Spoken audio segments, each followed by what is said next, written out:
Hello, I'm Dr. Brunel. I am your professor for History 326, Magic, Mysticism, and Witchcraft. This is one of my cats, Ginger. One of the things I wanted to tell you right away is that I am not a witch and Ginger is not a familiar.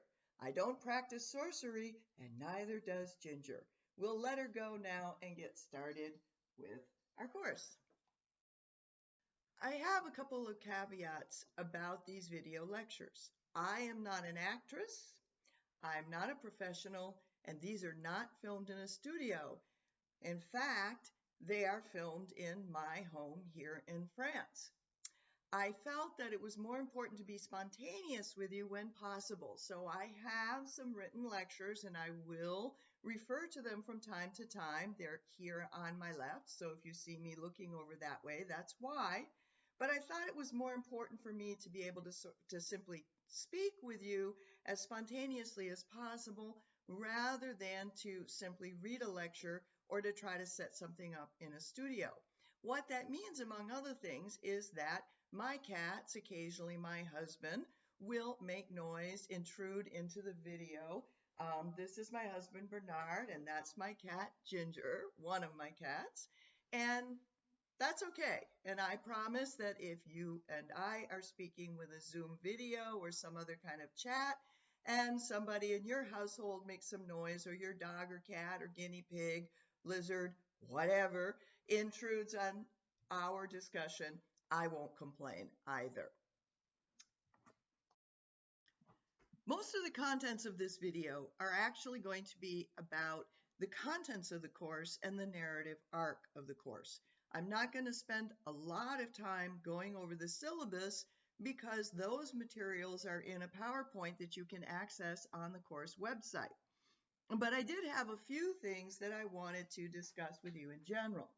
One of them is that before you tackle this course and the course material, you need to read and study carefully that introductory PowerPoint. It contains information about how you can access the course, where you can get IT help, where you can find your assignments, how to upload them, and so on.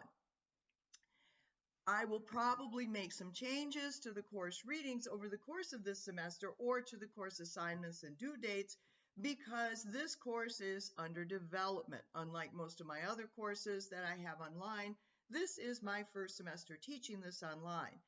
You and I will also both be learning a new learning platform, Canvas.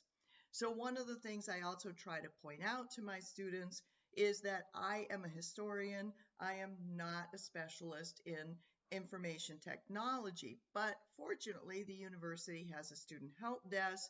The website link for that is in your syllabus and on the course website. That's where you should go for the great majority of your IT problems. One of the biggest issues that I have found with students who are taking a course online, and I've been doing this now for almost 10 years, is the issue of time management. I suspect that thanks to COVID, most of you have had the experience, hopefully pleasant, maybe not, of taking other courses online. So you already know something about how to organize your course and how to manage your time. But I strongly recommend two things for this course. One, download and read the syllabus carefully. It is your blueprint to the course. Before you email me with questions about the course, please check the syllabus. I have 160 students this semester, and if everybody asks me questions about things that are in the syllabus, I'm not going to have time to do anything else, especially for the first few weeks of the course. This course is not taught in real time. One of the advantages of that is that permits you to do the material in this course around your own schedule, so long as you make sure that you respect the due dates. One of the disadvantages of that is that it means that you have to be responsible for making sure that you note the due dates and you pay attention to them.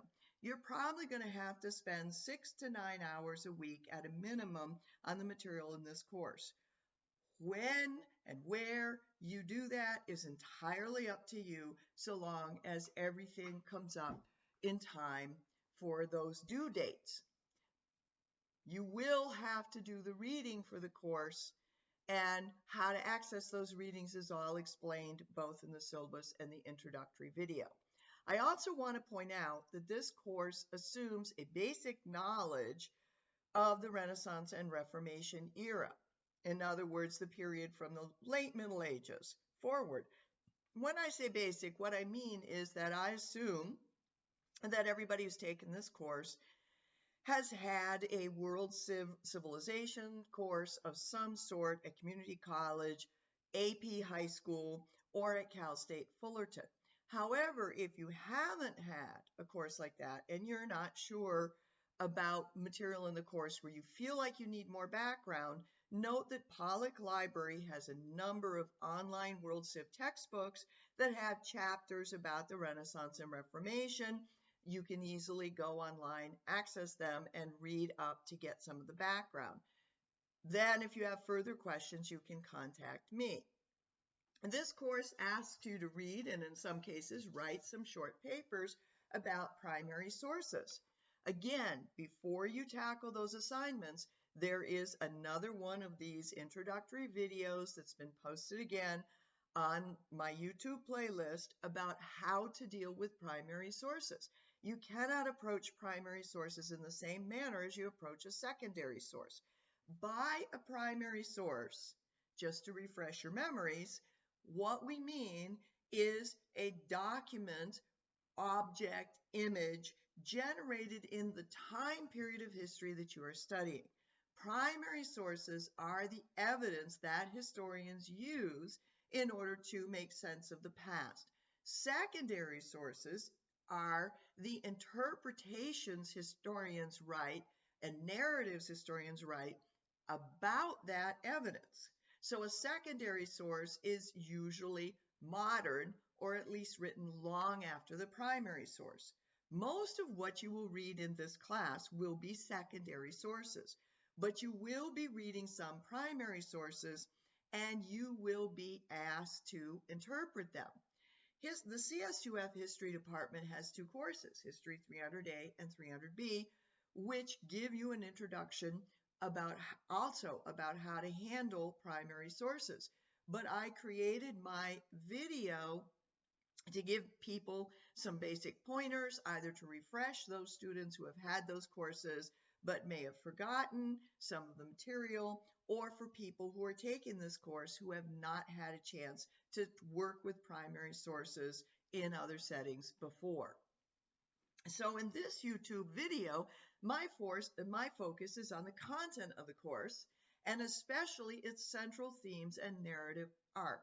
When I talk about a narrative arc, what I mean is how the course evolves. History, as we know, takes place in time and space.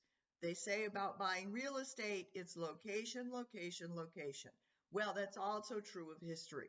We have to locate our primary sources. We have to locate what we are studying in time and space. I organized the course around a number of central themes that I'm going to explain to you today in this video. The course also has a narrative arc that tracks the evolution of the subject of this course, which is magic, mysticism, and witchcraft in European history, across time. The focus of the course is especially what we call early modern Europe. By early modern Europe, historians mean the period from the late Middle Ages, around 1450 or so, down to around the French Revolution and the Enlightenment in the 18th century. That is the period when Europe was moving from medieval culture toward modern culture, what we call modernity today. The focus of the course is also primarily on Western Europe, especially France, Spain, Italy, the Holy Roman Empire, which included in particular, what we would call today Germany and Austria.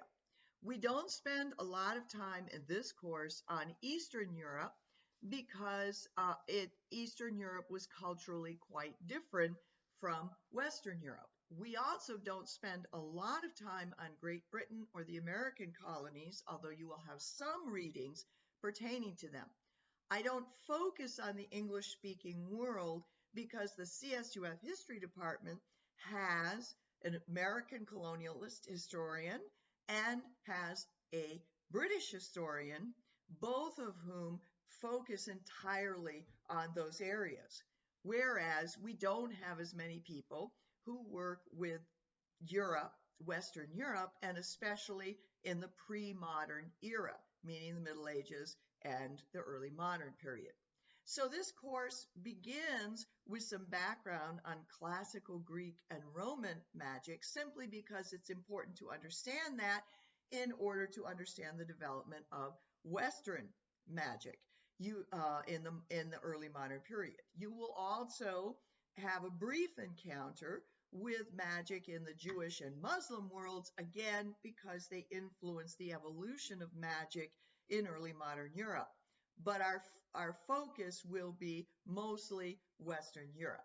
The boundaries here are due to practicality as well, because if we tried to cover the whole history of magic, or if we tried to cover the whole world in the early modern period, well, it would take many more semesters, many more weeks than what we have time for here.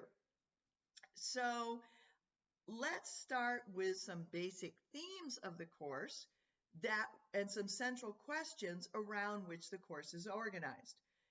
Your instructors almost always organize courses around central themes, even if they don't necessarily make them explicit at the outset as I'm doing, because again, it's the best way to give a course some structure and to give students some direction.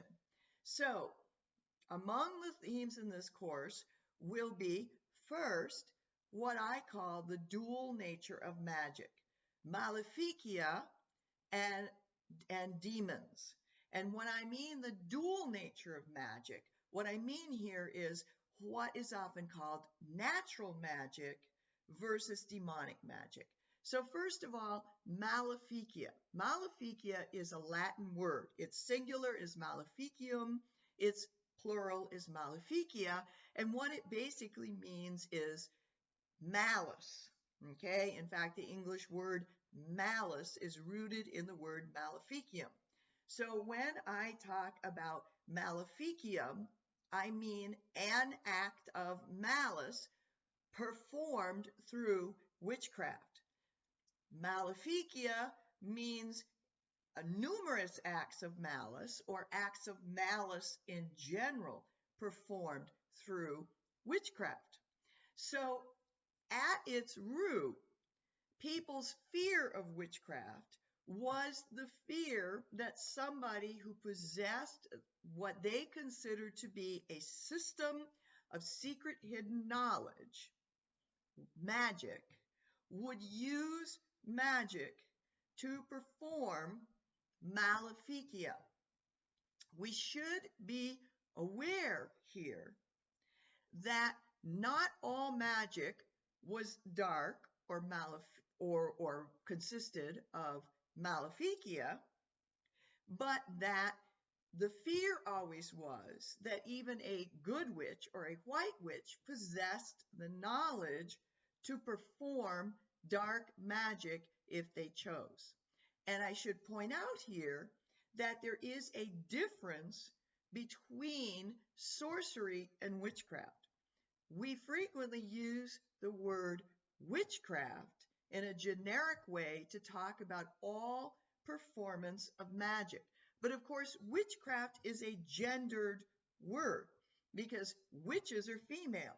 Warlocks are female witches, although except for the extremely low quality movie with Julian Sands called Warlock, okay, we don't encounter in popular culture the word warlock. Even in the Harry Potter series, it is interesting to note that nobody maybe Voldemort, but I don't think even him, is ever called a warlock, because a warlock has such a negative connotation that we just don't use the word very much. So we talk about witches as schools of witchcraft, but in fact, witch comes from a Germanic word that is gendered female.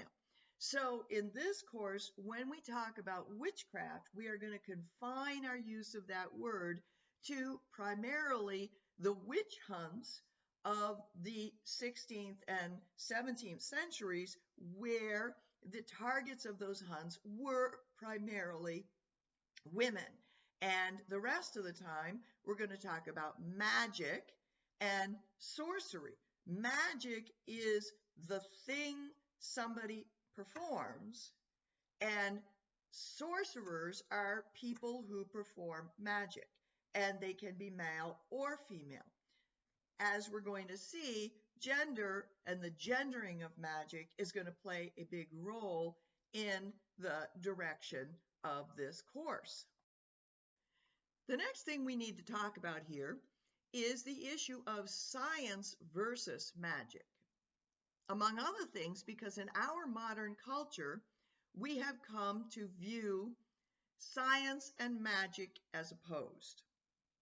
One of the things we're going to explore in the narrative arc of this course is how that came to be. Because in the Middle Ages, magic was considered by many people, especially its practitioners, to be a kind of science. And one of the things we're going to see is that certain types of magic will eventually evolve to be considered science. What we have to think about here is the word epistemology, and it's going to come up a lot in this course. And epistemology, quite simply, is a system by which people create and validate knowledge. In the modern world, the dominant epistemology is the scientific method. Generally, for most things that we consider knowledge versus faith, which is usually validated via revelation, but is not proven through experiment and recurring and repeatable experiments. Generally, science is considered valid because you have experiments that are performed through mathematics, in computer models in the modern world, or simply in the material world, where something becomes knowledge because it has been validated through repeated experiments.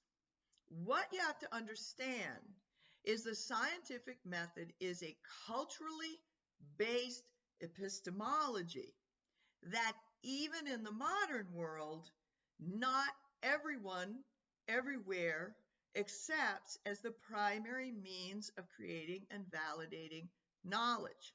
Even today in our own society, there are subcultures, the Flat Earth Society, for example, that reject the scientific method.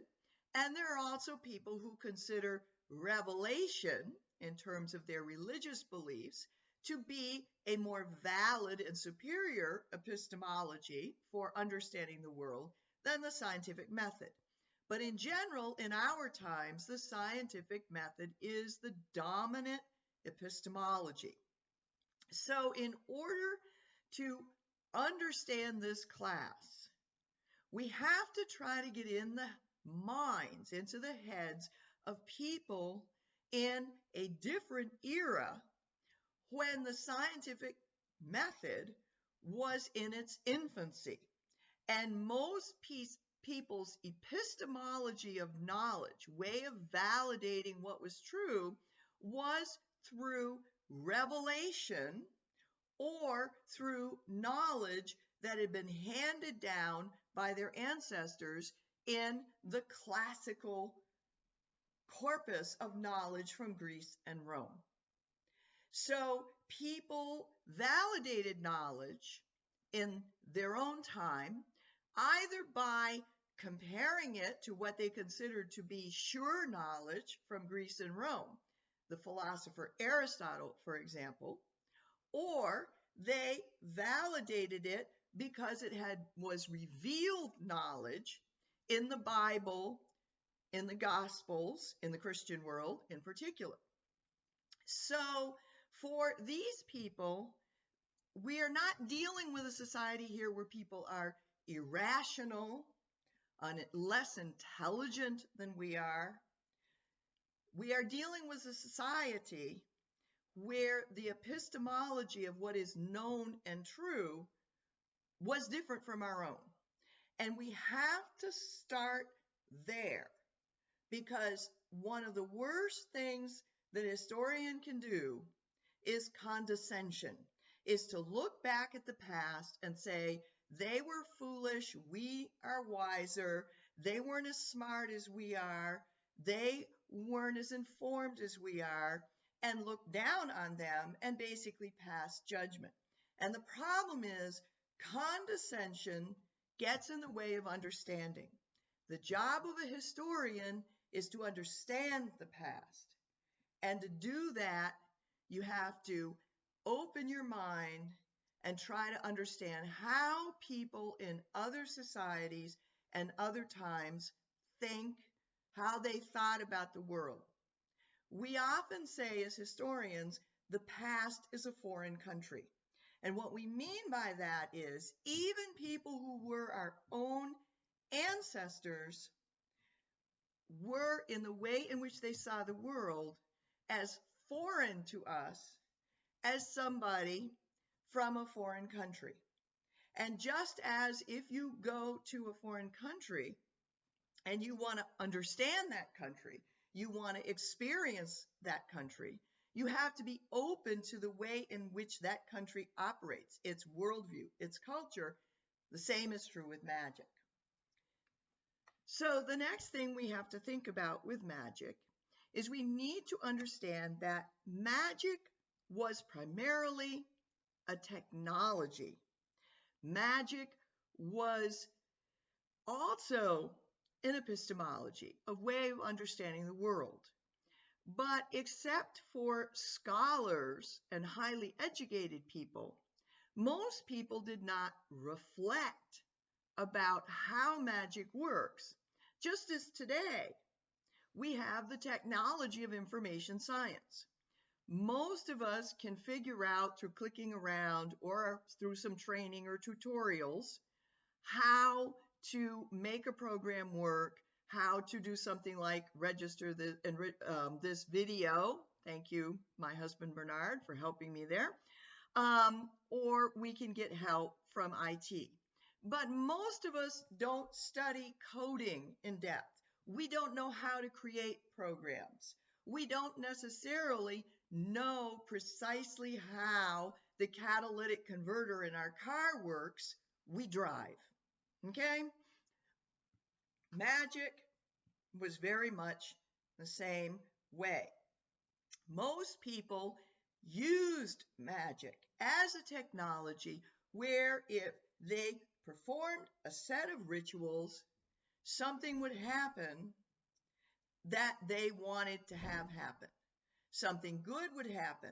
Love magic was one of the most common forms of magic, or something bad would happen. You would be able to stick some pins in a voodoo doll, and somebody you don't like would get sick or die. So what we're going to see in this course is that you have a distinction between what we call high magic versus low magic. High magic was generally complex magic, like necromancy, which is essentially bringing back the spirits of the dead or demons in order to learn from them or to get them to perform services for you. This was something that was usually the province of educated scholarly people, often clerics, surprisingly enough, meaning priests or bishops or canons in churches, but also lay people. And they were the people who were most likely to reflect a great deal on how magic worked, why magic worked, what was the power behind magic, and so on.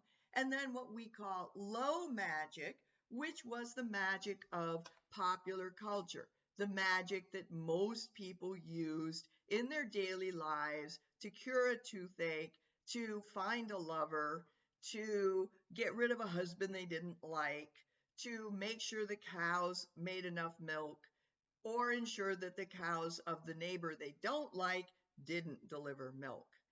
A kind of technology where they performed a ritual and something happened. One of the other central themes that we'll deal with in this course, and it's going to come up again in a few minutes when I talk about the narrative arc of the course, is the evolution between the Middle Ages and the early modern period of people's growing fear of magic. So one of the things that we're going to explore is how did people's ideas about magic change to lead more and more people to be afraid of magic, to conceive of magic as witchcraft rather than simply a beneficial technology that they could employ to help them to deal with the spirits they believed inhabited the world around them and perhaps enhance their own fortunes. So we have to understand that one of the many misconceptions that students often have when they begin this course is that witch hunting and what are sometimes called the witch crazes were a medieval phenomenon. So if you watch the movie Monty Python and the Holy Grail, we're in the Middle Ages and we see them hunting down a witch and threatening to execute her in the film. And it's all very funny. But the reality is that there were almost no witch trials. There were very few witch trials in the period from about 1000 until about 1400. Not because magic wasn't there, not because people didn't practice it, but because for a variety of reasons we will explore in this course, most people weren't very afraid of it, and especially the educated people who held the reins of power did not view magic as very frightening. So what we have to ask for this course is why, from the period from about 1450 to about 1650, people became very, very afraid of magic, including the educated elite of European society, sufficiently afraid of magic that they were willing to hunt down people, try people, torture people, and execute people. As you will see from your reading in the Levack book, a lot of the figures about how many people were hunted down and how many people were executed have been exaggerated over time. We are not talking about in the millions. In reality, probably something about 60,000 to 75,000 witchcraft trials took place in the period from about 1450 to about 1650. And there were probably fewer than 10,000 people who were executed across Europe as a result. Now, that's not a small number, especially if you're one of the people being burned at the stake. But still, we have to realize that that number reflects a much smaller proportion than what people have thought in the past.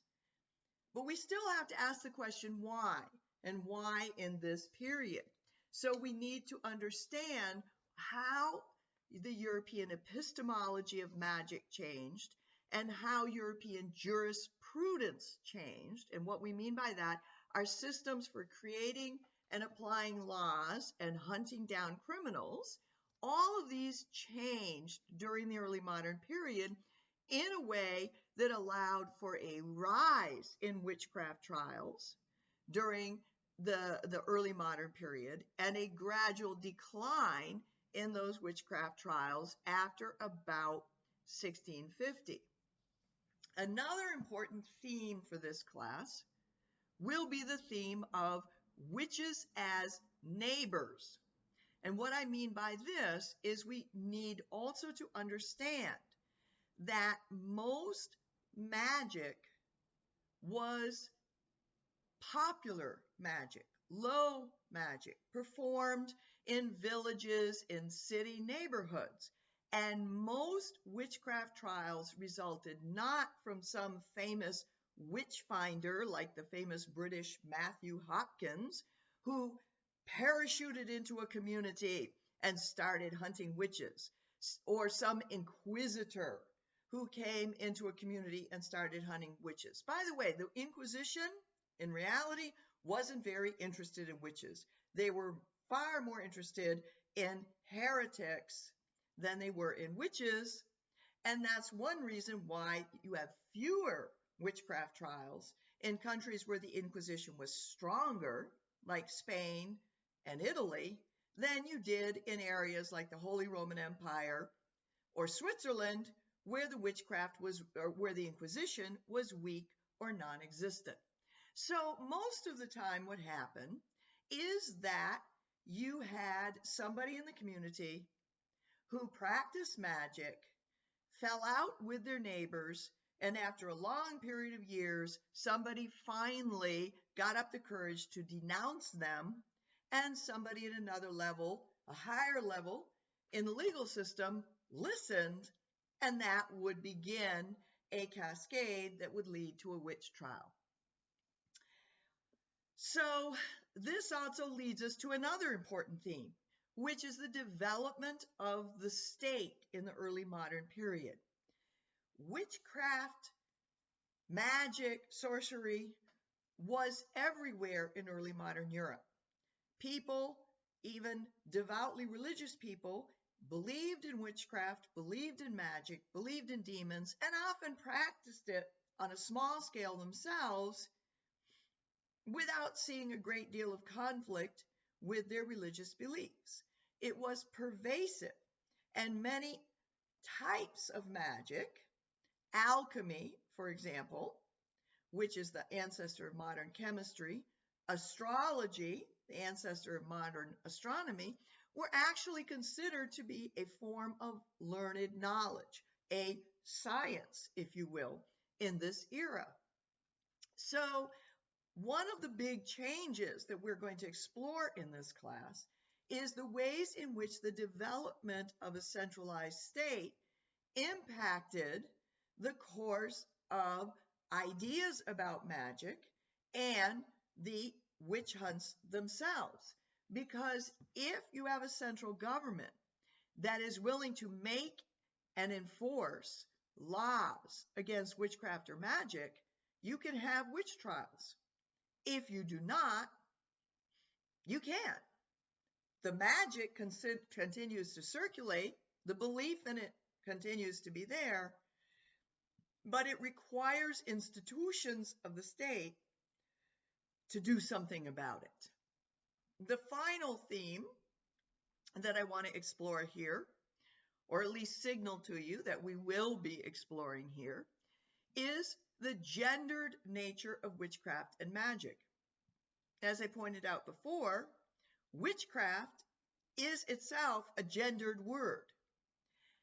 And one of the things that we are going to see is that magic and all of its various subtypes and subdivisions were gendered. And they are going to become gendered in different ways over time. This is closely related to the narrative arc of the course. So let's now move on to that aspect of this video. What I mean by a narrative arc is it's a term that is usually employed by writers and literary scholars. And what they mean by it is the evolution of a character or a plot in literature. We need to understand that history is a form of literature. It is not fiction because it's evidence-based. But essentially, people understand and communicate through a series of structured ideas. And their structured ideas can be in the form of what we call analysis, where we break ideas down. We have a set of questions we investigate, or a set of themes that we explore, and then we come up with a conclusion, or through a narrative. A narrative explains change over time.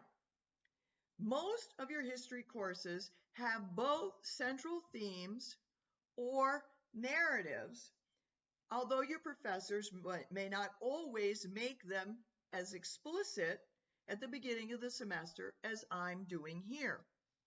But I find it's useful for students to understand the structure of their course, where we're going, before they start out, so that they have some guidance in our direction. We've talked about the central themes, and now we're going to lay out more explicitly our narrative arc.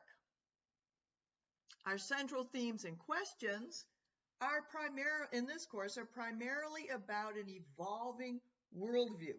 And so when we talk about an evolving worldview, we are, of course, talking about change over time. And when we talk about a worldview, worldviews are usually communicated and expressed through what we call a discourse. A discourse is a written or spoken text by which, through communication with themselves and others, people and societies develop a sense of themselves, develop rules by which everyone lives, develop their cultures. And again, we are not always explicitly aware of this, but human beings are verbal creatures. So we think generally with words, and we communicate with words. So the discourse are the shared, communicated ideas and worldview of a society. And we have to remember also that discourses matter. And they matter because in most cases in human life, your lives, my life, the collective lives of our society, actions result from ideas. We may not always be consciously aware that we're taking an action because of an idea, but we rarely simply go out and wander the streets engaging in random actions with no ideas behind what we're doing. Even people who are mentally ill may subscribe to an imagined world different from what is accepted by other people in society, but they have an idea of what they're doing, even if their ideas are not clear to everybody else. So, of course, societies shape individuals and worldviews, but people in general act based on conscious or subconscious ideas about the world. Give you an example today. Whether or not you choose to wear a mask in the face of COVID is determined by a discourse. One of them, the dominant discourse in most places, is a scientific discourse. Dr. Fauci says, for God's sakes, wear a mask and protect yourself and others. That's the dominant discourse. But some folks in society belong to what we call a subgroup or a subculture where they have a different discourse where wearing a mask is frowned upon. Wearing masks makes you a sheeple, for example.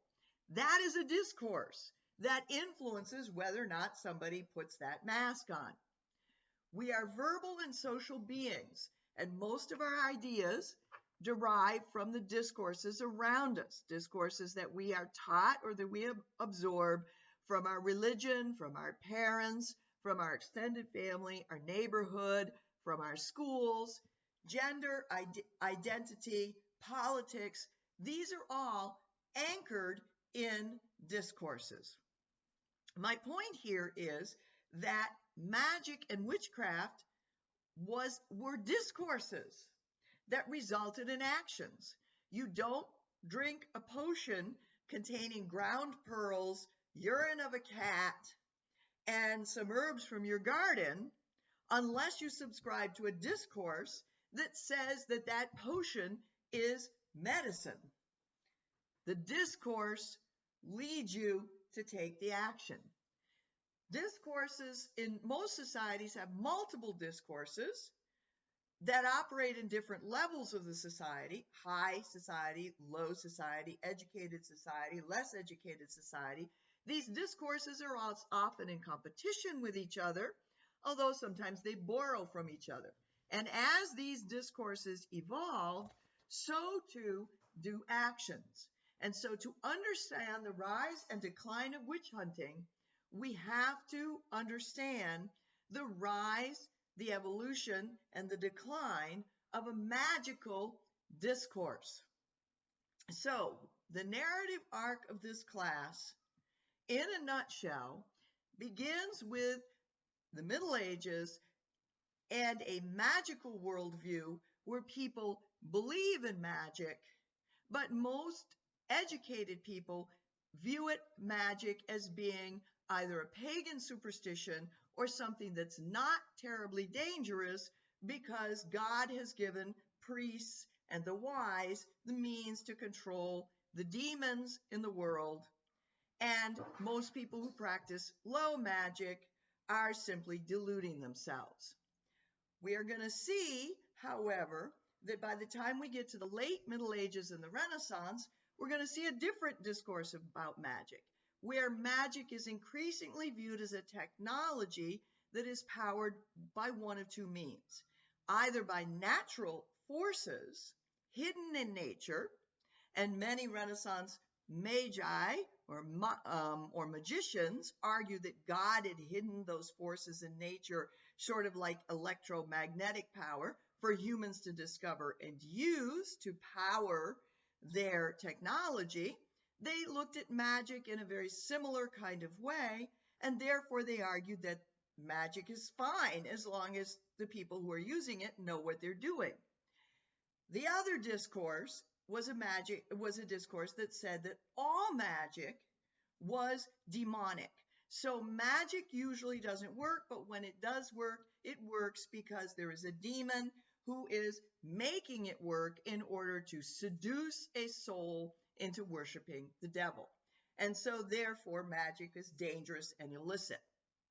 During the Renaissance, these two discourses come into competition with each other, and as we're going to see, one is going to become dominant and the other is going to sink into a kind of subterranean discourse, still around, but increasingly adhered to only by a minority of people. Okay?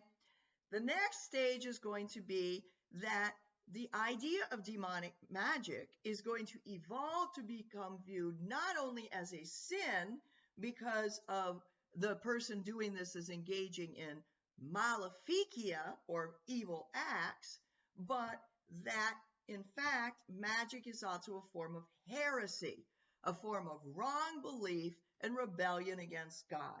And that's going to be a very important stage, because it is only when magic becomes heresy that we're going to see the authorities intervene on a large scale to try to hunt down magicians, root them out of society, and punish them. We can see this discourse especially encapsulated in the famous Malleus Maleficarum, Hammer of the Witches, which many witchcraft enthusiasts can find anywhere you want to. It's all over the web, and that's often people's central idea about witchcraft in the early modern period. The Malleus Maleficarum is important to us for another reason, another stage forward in the narrative arc of the course, and that is that we are going to see that magic is going to begin to fracture. And one way that it's going to fracture is that certain kinds of magic, and particularly demonic magic, are increasingly going to become gendered female. So magic as witchcraft, the craft of witches, of women sorcerers is going to emerge as a dominant discourse during the early modern period. And again, this is encapsulated in the famous Malleus Maleficarum, which has to be one of the most misogynistic works ever published. The fact that it found a wide audience in Europe in this period, therefore, is very important because it shaped discourse about witches, and it also helps us by looking at it to understand a great deal about discourse about witches in this period. But magical discourse is going to fracture in some other ways as well. In the early part of the 16th century, the 1500s, you have the Protestant Reformation. And although, contrary to what many people also think, Protestants were just as much believers in witchcraft as Catholics and feared witches, they tended to view magic in a somewhat different way, and they also tended to label certain Catholic practices, rites, and beliefs as also being magical.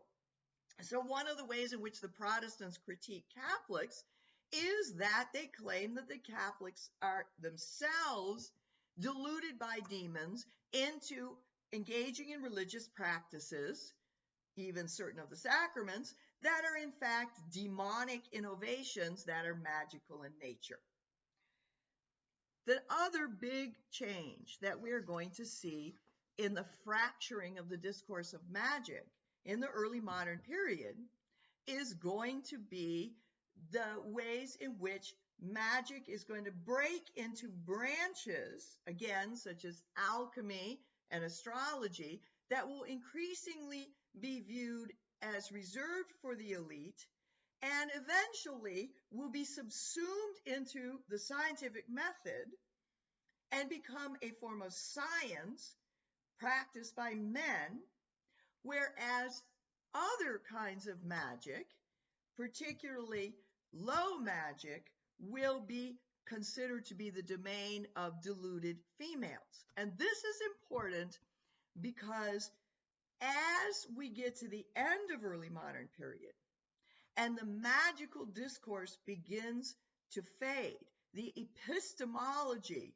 of a magical world becomes replaced by an epistemology of the scientific method in a scientific world, that gender division will remain.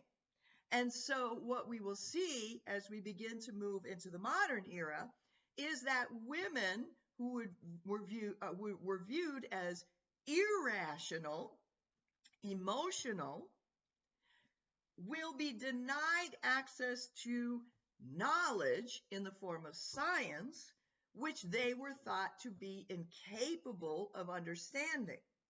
And so women's knowledge, because there was a great deal of knowledge, particularly about botanicals, about pharmaceuticals, about the world of plants and animals and everyday remedies, will be considered increasingly to be not knowledge, will be labeled to be old wives' tales, superstition.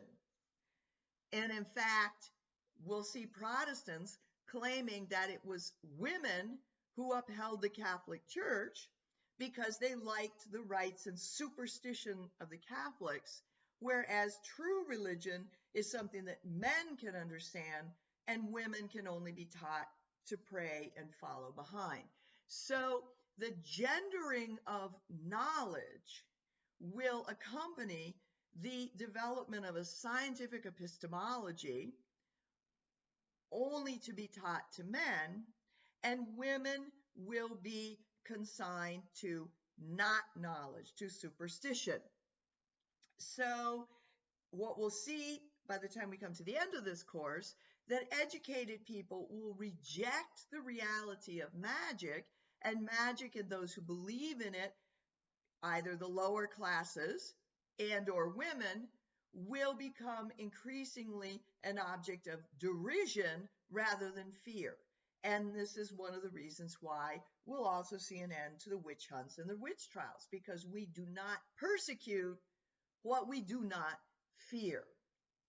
So, to sum up here and bring an end to this video, The goal of this course is to explore how and why European culture evolved in this way. Why this narrative arc? Why did the elements come together between the late 15th and the mid 17th century to foster hundreds of witch persecutions with thousands of mostly female victims? How and why did the dominant discourse surrounding magic change again by the end of the early modern period to bring about the end of witch hunts and a much more gendered conception of knowledge and power, where men were viewed as rational and therefore able to engage in the study and technology of science, and women were considered emotional and irrational and therefore the ones more easily duped by the superstition of magic or the demons that propagated it. We will begin with the classical Greek and Roman church. We will look at the Germanic and Celtic roots of magic and the roots of magic in the Christian church itself. So now I think you have the background to be ready to start reading. And by the way, most of these videos will not be that long. In general, I think reading and discussion are better than lengthy lectures. But from time to time, I will be uploading videos to give you that useful background and direction in the course. I hope this video has been useful to you. Please contact me if you have questions or want to discuss the video or the reading further. I will also upload on the website a written version of this lecture for people who would find it useful to see and read the words. Some people are visual learners rather than simply to listen to the lecture that I've given here and take notes. I hope you've enjoyed this. I look forward to embarking on this journey into magic, mysticism, and witchcraft in early modern Europe with you.